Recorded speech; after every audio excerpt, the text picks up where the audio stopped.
This video is brought to you by patreon.com/worsttake. Get access to exclusive live streams and Discord servers, on-screen shoutouts, and early access to some videos when you join now. Help make sure that we can continue to make content like this by supporting the Patreon. Links are in the description down below.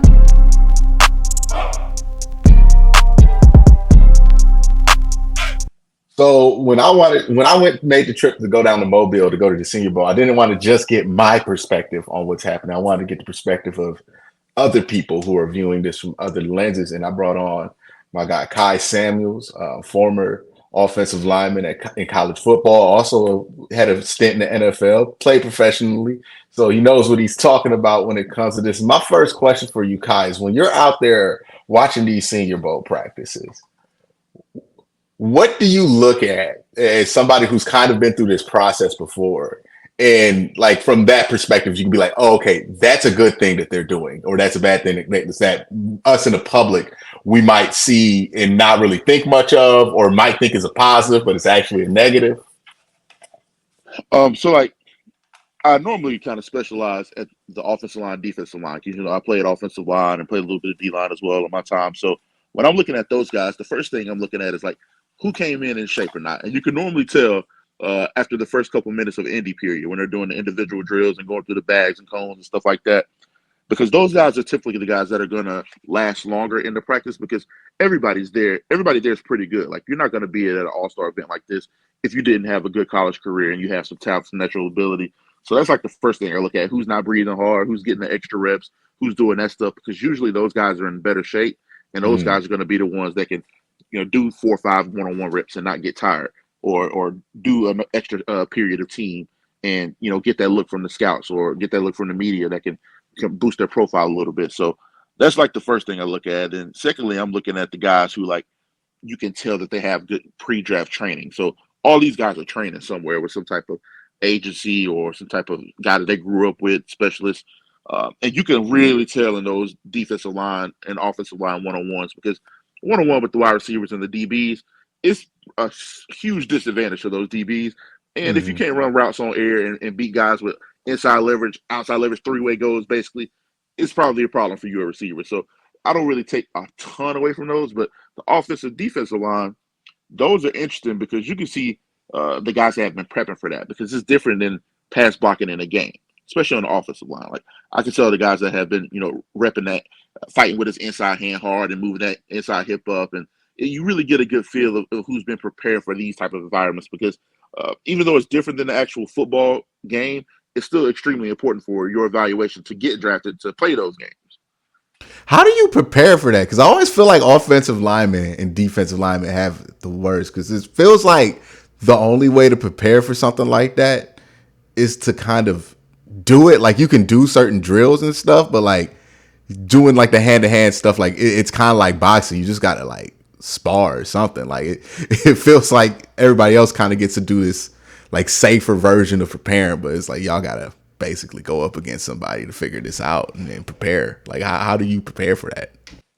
Yeah, you're right. There is no such thing as like replicating that speed that you're going to get in those one-on-ones. But you can rep the actual one-on-one drill away from it. Like, especially if you're at a place that has, you know, I always talk about like a Bomberitos, which is a place in South Florida, does NFL college training. There's going to be a lot of offensive linemen there and a lot of defensive linemen there. If you get into like the offensive line masterminds, like in Texas with Duke Manyweather and those guys, you're mainly just going to have offensive line there. So it's a little bit harder to rep. But when you're in a place, in an environment that has both offensive line and defensive line, you can just actually, you know, iron sharpens iron, get you some work in down there. But even then, it's different. Like when you see those guys, say both of those guys that train together or are at the Senior Bowl now, they're going to be going a little bit harder on that defensive line, and they have been in those drills back when you guys were training. So it's hard to prepare, but I think the biggest thing is especially for the tackles, I'll speak for the tackles first, is protecting your inside. So you much rather have a guy beat you to your outside where you can at least have a shot to run him by and make it look good. Even though he can get on your back hip, you can still hit him in his hip, run it by, make it look like it's smooth, and keep him away from the quarterback. When you get beat inside, it's over. It looks bad. Your hip's going to open up. There's no way to recover from that without the rest of the offensive line setting in those drills. So protecting your inside is one. And then having a response for the counter. I'll talk about UCLA defensive end, Leatu Latu. had a beautiful counter where he spent inside first. The offensive line protected it, did a good job, kept his left arm up, kept his post foot high. But then Leatu Latu had a counter for that counter, and he came back and did a swim move and then dipped and ripped underneath it and still got there. Like, it's really hard to prepare for that type of stuff, but those are the looks that you're going to be seeing. So I would say that get as much reps as you can before, but the guys that can flourish in that really hostile environment where they're at a disadvantage are the guys that really, really catch my eye, because if you can flourish in those type of situations, once the rest of the line is setting and you have more of a beat on what these guys are going to do, you get to go 20, 30, 40 pass rush reps against them in a real game, you're probably going to have more success. So I really look for those guys. All right, speaking of those guys who have flashed out to you, to start with just the tackles right now. Who's really jumped off the page to you so far, either in a positive or negative way? Um, I have to shout out Washington offensive tackle Roger Rosengarten. He's played right tackle, played a little bit of left tackle as well. He's moved around a little bit.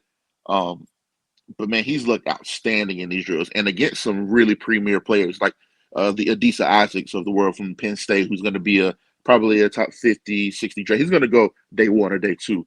Mm-hmm. He had some, reps against Leatu Latu where he got some plus reps. Plus reps are reps where the defensive line probably got you a little push and pushing the backfield a little bit, but you recovered an anchor where you could take positives from both guys. So he had some pluses against that guy, and nobody's been able to block Leatu Latu. So him getting a plus is a big thing. And even against other guys like from Oregon, and he went against Braden McGregor, who kind of gave him a little bit of trouble in the national championship game. He got to go kind of redeem himself in this type of setting when it's one-on-one and all the NFL scouts and media are there. And he's been locking down, man. I can't tell you how impressed I've been with him.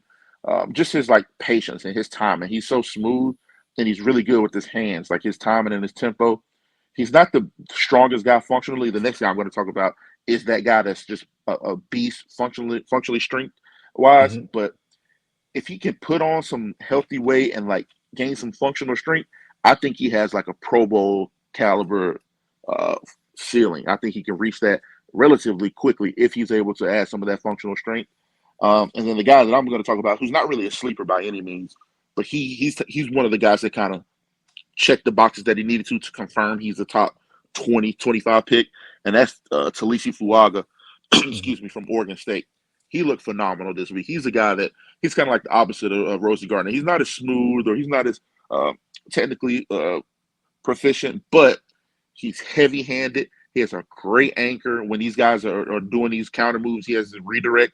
He's athletic enough to stay with them and stay within frame and keep his hands. Once he gets his hands on you, it's over with. And he's been doing an incredible job. So there's not much to say about him other than he's checked off all the boxes. He's a guy that came in with first round buzz, and I think you can like stamp him. I would go as high as say his top 20 now. You can stamp Talisi Fuaga in the top 20, maybe even higher. What about Rosengarten as far as like the draft status or the draft stock of him? Like, because I know coming into it, he wasn't really one of the main guys we were circling. Yeah, he was definitely not one of the main guys, which is why these weeks are so important for those guys. But Mm-hmm. uh, I can say I've talked to some scouts and some media guys that said they've talked to scouts, because everybody has a different beat on guys, right? Like it's Mm-hmm. 32 teams, all it takes is one. But I've heard as far back as the fifth round, and I've heard as high as the second round. So based off of the week, who knows? I think the combine would be important for a guy like that if you can go and because his athleticism, the way he looks in drills, it looks like he could run maybe a sub 540 time. I'm not going to put that pressure on him, but if he is able to do something like that, that's something that can like boost his stock up to where he can maybe squeeze into that day two round. But I think the way he's looked this week, people are going to go back and watch that Washington tape, and I think he'll be a guy that steadily, as this process goes on, he's going to continue to climb. And Mm. one more tackle I'll throw out there. I think he deserves a little bit of shine. It is Missouri tackle Javon Foster. Physical, man. When they're doing these run pods, everybody likes to talk about the pass rush one-on-ones, which, I mean, they are great. You get to see a little bit of what these guys are made of. But the run pods, where they're doing the run block one-on-ones, he is mashing people. He is nasty. He's physical in the run game. He has very heavy hands, but he's always within the framework. When I say the framework, it just means the frame of the defensive lineman's body. So you're not going to get a bunch of holding calls, and you get those where they're half grabbing them and they're breaking the frame, and you get those like iffy holding calls. Like he wasn't in position to get any of those all week against some very talented guys. So I was very impressed with Javon Foster, and I won't break him down, but Tyler Guyton is another guy, tackle from Oklahoma, who checked off the boxes. Like he was one of those guys that had a lot of hype coming in. He's 6'7", 318 pounds. He looks the part, and he had a very good week for himself, and he put days on top of days. So those guys really caught my eye at the tackle position. Definitely, definitely. Um, Looking at some of the wide receivers here, I think it's an interesting group as well. Who's really stood out to you in that front? So this has been an interesting group because I'll break it down. Like day one, Lab McConkey from Georgia was by far the best wide receiver. Mm-hmm. And then the second guy, who was probably the second tier, Ricky Pearsall from Florida. Both of those guys had incredible days, and I'm talking about whether they were inside, outside, left, right, one-on-one drills, team period. They excelled in every facet of the practice, and they really showcased their ability. And then, I don't like to talk negatively about guys because everybody like loves to throw their negative opinion out there. In my opinion, is like there's a lot of guys that can mess it up. There ain't a lot of guys that can do it at a high level. So I'm just going to talk about the guys that can do it at a high level. But one guy I'll say that struggled a little bit, that had a lot of hype, was Xavier Leggett on day one. And he completely turned that around today, day two. He had a fantastic day. Like I said, in every facet, in the one-on-one drills, the 7-on-7, the half-line stuff, and the team period, he turned his fortune around today, and he had a very good day. And I saw a comp today that I really actually like, and this is a high end comp. I really like to be responsible with these comps because you don't ever want to put too much pressure on the kid. Like this Caleb Williams stuff is getting out of hand. Like he's gonna have so much pressure to be like Patrick Mahomes day one is ridiculous. But I Yeah, think that the Xavier Leggett comp that I like was Dez Bryant. If everything goes well, he's the guy that has a 6'1" frame, 220 pounds. Like he plays like he's 6'4", though. They yeah, same with Dez. Like he plays bigger than his frame. If they can get him in the right system where he can have those 50-50 ball chances and really have an opportunity to excel in the vertical game, I think that's a really cool high end comp for him because I can see it. And the last guy that I'll throw out there, he's not a big school guy, but he is the Yak King. Like if you go back and watch his tape and look at his stats, he's the Yak King in college, and that's Malachi Corley from Western Kentucky. He had a very good day one, and I think he had an even better day today, day two. Everybody loves to comp for him. Excuse me, Debo Samuel, and that's another extremely high end comp. But body type wise, they're both about 5'10" and a yeah. half, 220 pounds. They do a lot of stuff after the catch. Very good in the intermediate passing game, strong hands, uh, built like running backs, really. So I really like what he did this week because one thing about the smaller school guys, when you get this opportunity, you can't just be good. You have to be excellent because everybody's already helmet scouting you anyway. So he did a great job of seizing his opportunity, and I was really impressed with him.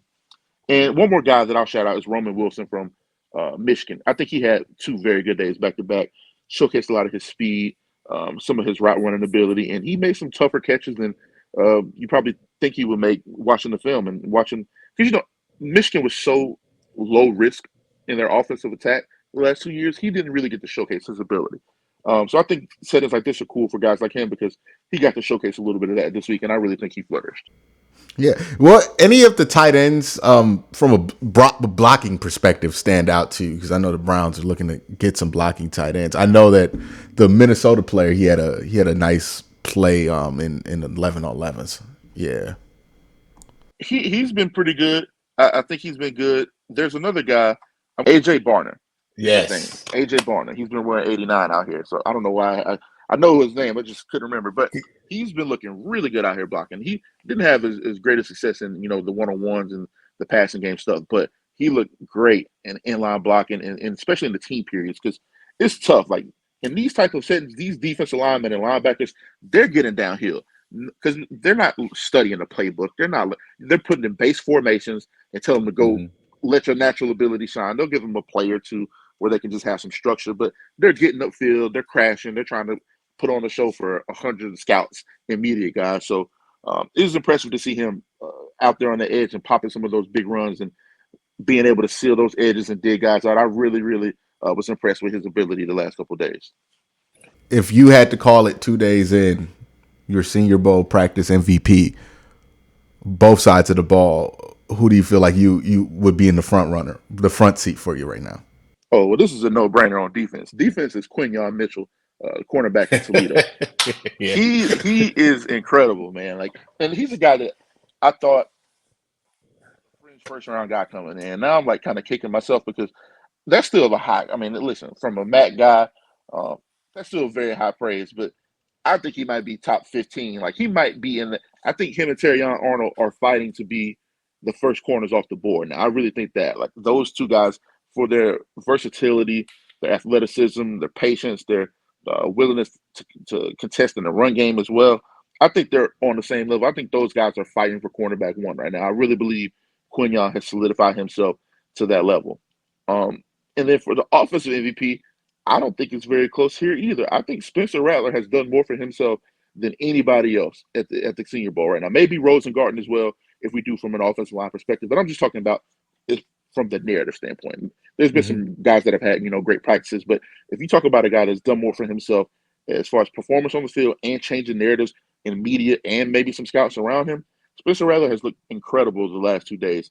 He had one interception that he forced the ball downfield yesterday in the team period, but he was one of the only guys that was willing to throw the ball downfield, which I think is going to get him some kudos. When people go back and watch that tape, nobody else was taking those chances. At least he Hmm. took the chance. But other than that, he's been incredibly fluid, great footwork, great decisions, putting the ball on the money. And it's really hard to have timing rapport with these guys when you've never played with them before. This is an all-star game. Like they've played 2 days of football together. And the fact that he's getting the ball out before these guys are out of their breaks and he's putting the ball on the money, like he knows where, Pearsall likes the ball. Excuse me, he knows where McConkey likes the ball. He knows where uh, his guy Xavier Leggett likes the ball. I mean, they're just finding ways to really be on the same page, and that's very tough to do in these type of settings where you don't have any continuity prior to the event. So definitely Quinyon Mitchell on defense, Spencer Allen on offense for sure.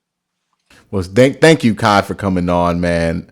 Appreciate you. Appreciate your knowledge and your insight on all of this. Kai, let them know where to find you. You find me on Twitter at KYRON Samuels and have a link tree there where I show all my endeavors. So I do film breakdowns, co on a website myself. So we have publishing there. So just follow me there. That's where you get the rest of the stuff. And excited for the Super Bowl in a couple of weeks. So we'll be definitely previewing all that stuff and having a good time. So I appreciate you for bringing me on as well, bro.